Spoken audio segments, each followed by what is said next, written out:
Hello, welcome to another video. Today I'm going to be unboxing something really interesting. These are going to be some super fast SD cards that are out on the market, manufactured by Pro Digital.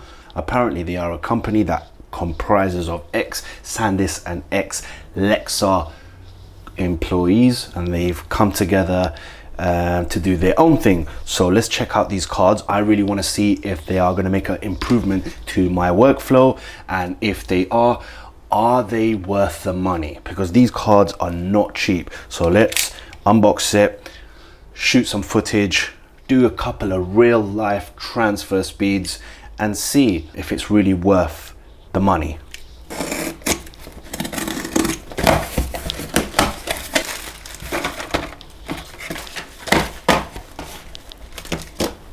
Nice packaging. I really like this, just straight to the point. The card holder as well, I really like it. It's nice and rigid. So there you have it. These cards here, they have a minimum speed of 90 megabits per second. That is really fast. So let's put this in the camera and then check it out. A minimum speed of 300.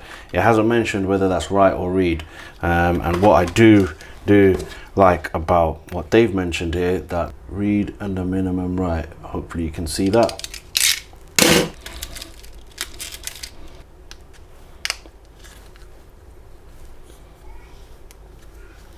Let's insert the cards.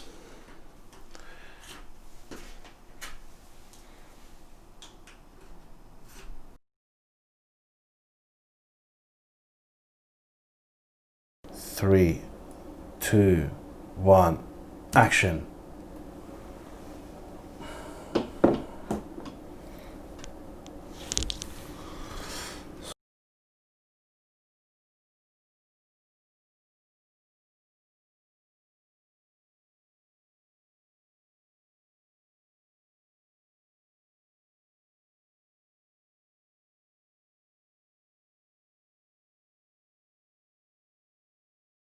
Okay, so guys, you can see that was really fast. 6 minutes 38 seconds.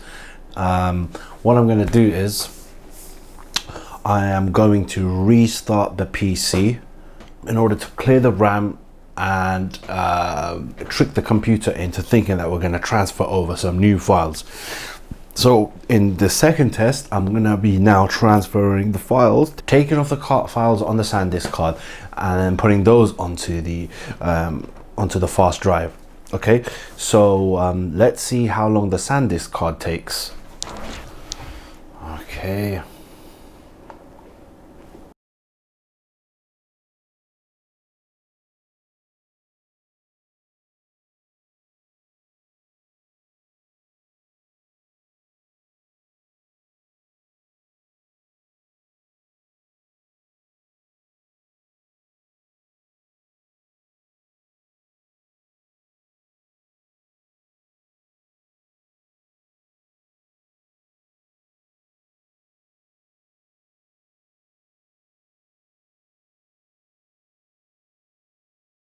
That was the transfer speed tests from the SanDisk card, which is near enough the same. And in fact, it makes no difference to me personally. I'm not gonna choose card A over card B if card A is faster by 2-3 seconds by doing the same job, especially on 100 gigabytes of footage, which is the average amount of footage that I probably work with on a daily basis when I'm shooting to one card. But what's going to make this even better is I want to transfer both those cards at the same time. So this is going to put the card reader through its paces, and I want it to surprise me. I want it to show me some interesting speeds, something that's going to convince me, and I hope it helps you guys as well. You know, just so you know, for the record, each card I placed into the A7 III, and I shot just some random stuff outside of my house, I had it stuck on a tripod, and every half an hour I'd come back and press record and make a new clip. So all the footage was shot in 4K at 100 megabits per second, so they're all heavy, large files.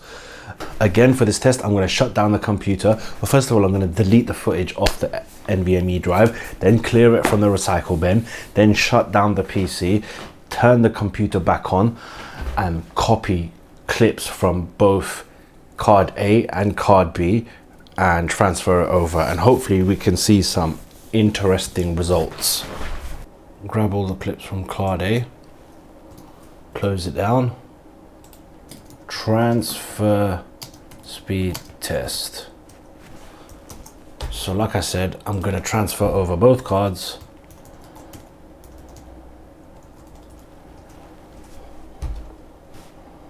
There you go. Let's start the timer. 1, 2, and 3.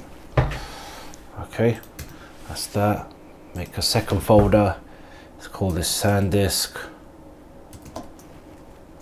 And then I'm gonna grab the files. The second card. So the root folders are different. So that's it. Let's check this out. Okay, so the speeds are slightly slower. They go down to 158 megabits per second.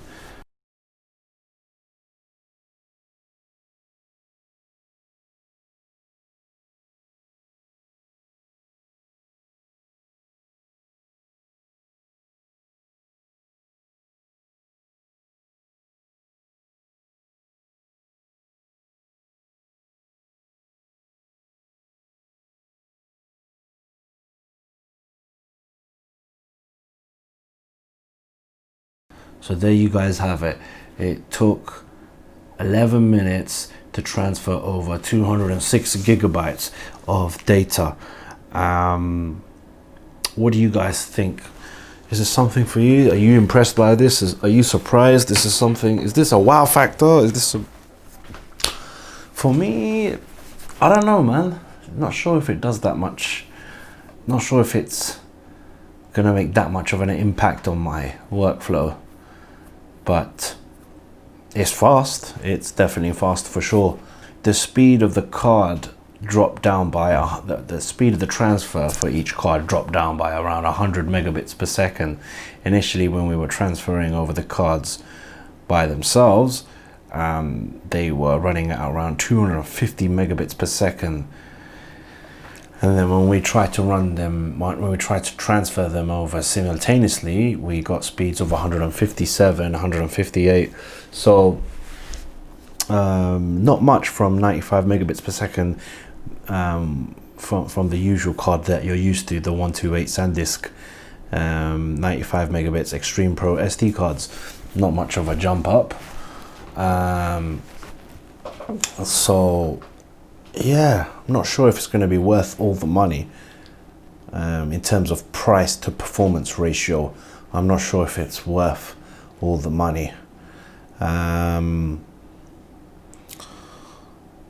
mean, if you're using having that one card in your pocket is probably a good idea. But having 6 fast cards across all your cameras, I'm not sure if that's going to make much of an impact. Is this card for you? Is this something that you want to buy?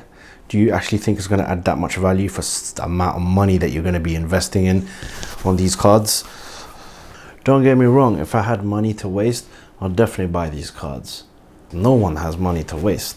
So in an ideal world, it's not a card that I would probably use. It just doesn't add any value to my editing or my workflow speeds. So for that, I'm going to pass on these cards. Maybe in the near future, when these memory card manufacturers launch cards that are delivering blazing speeds of maybe 500-600 megabits per second, I'd probably consider that. Guys, I hope you have enjoyed this video, and if you have, please give it a thumbs up. If you feel that my testing wasn't practical and wasn't relative to a real life situation, Please let me know how I could have done this test any better, because I don't feel that a scientific test would have done justice here for this video.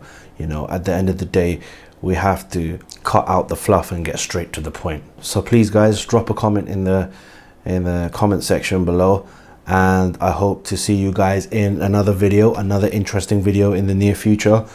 Take care.